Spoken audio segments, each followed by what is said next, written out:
Hey guys, what's up? I'm back. Sorry I haven't been doing any reviews in a really long time.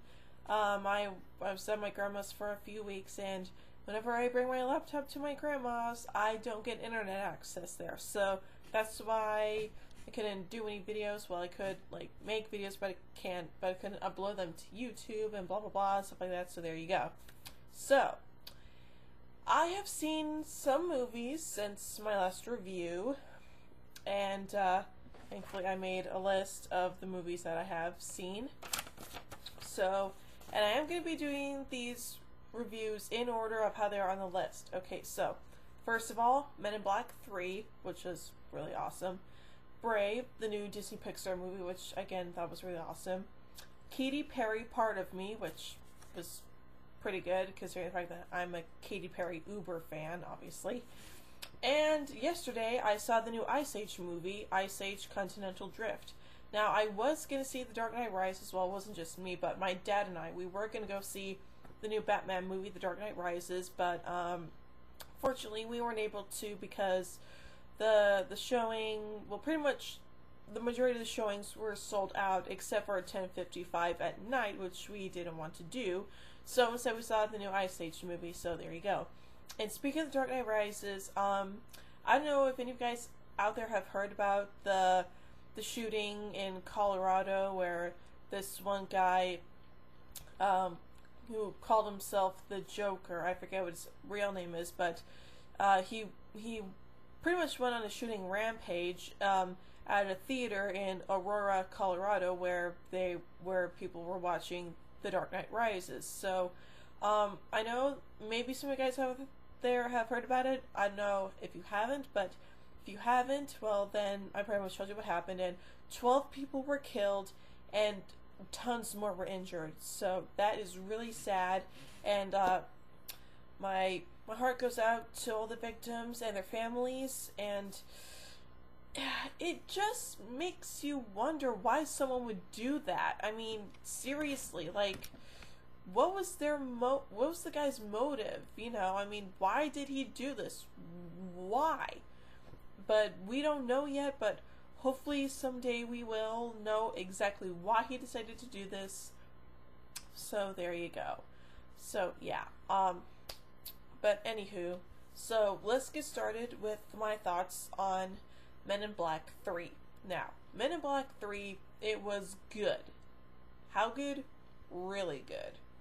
And considering the fact that I had to wait 10 years in between Men in Black 2 and this one, it was definitely worth the wait. Now, for those of you who have seen Men in Black 3, you obviously know the story. It's a time travel story, and of course, I'm a sucker for time travel movies. I mean, seriously. I love time travel movies. Back to the Future Trilogy, Star Trek 4, Star Trek First Contact, The Time Machine, etc., etc. I love time travel movies. They are amazing. Especially if done well, like in the Back to the Future trilogy, save for Part 2, but that movie can be forgiven just because the writers decided that just because the writers didn't know exactly what to do since they weren't planning on making a sequel anyway, they just wanted Back to the Future Part 1 to be a standalone movie and just have the be it blah blah blah, etc., etc., yada yada yada. Okay, I get that.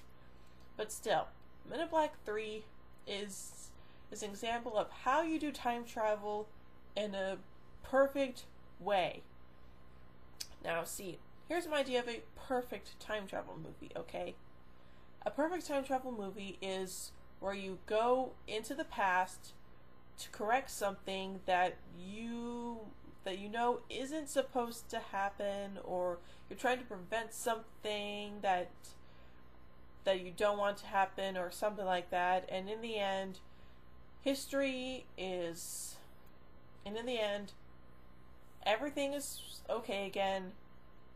History is not flushed down the toilet, and the timeline is put back into its proper place.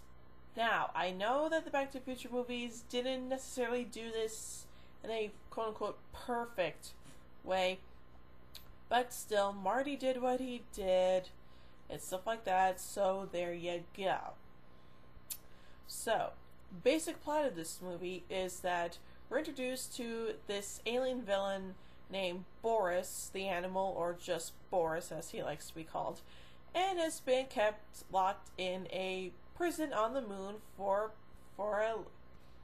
many years, and is seeking revenge after Agent K, played once again by the always awesome Tommy Lee Jones, and of course goes back into the past in order to kill him, which would also prevent the establishment of the ArcNet, which is pretty much a planetary defense system.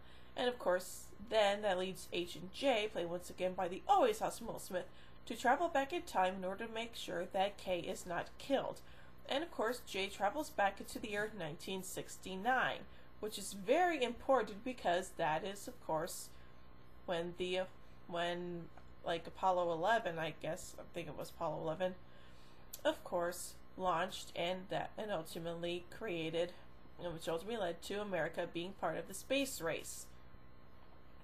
And of course, there's some good banter between Jay and young Agent K, played by Josh Brolin, or James Brolin, I think it was Josh Brolin. And of course, there's this character they meet named Griffin, who's has like some